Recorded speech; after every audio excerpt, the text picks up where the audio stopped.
A grenade is a small, portable explosive device that can be used in warfare or law enforcement. It's a marvel of engineering, designed to release a massive amount of energy in a controlled explosion. It consists of several crucial components. The outer shell is typically made of serrated steel, providing fragmentation upon detonation. Inside the grenade, an explosive often composed of TNT or RDX is housed. These substances have high detonation velocity, ensuring rapid and powerful explosion. A safety pin and lever prevent accidental detonation. When the safety pin is removed, the grenade is ready for use. Releasing the pressure on the safety lever allows the striker spring to rotate, dislodging the lever. The striker then strikes with a primer, a small explosive substance often containing lead azide.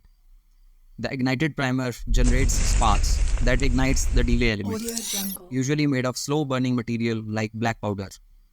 After a delay of 3 to 5 seconds, the delay element ignites the detonator, typically composed of lead azide or lead stiffenate. The detonator initiates the detonation of the main explosive charge, resulting in a powerful blast and scattering of fragments from the serrated steel shell.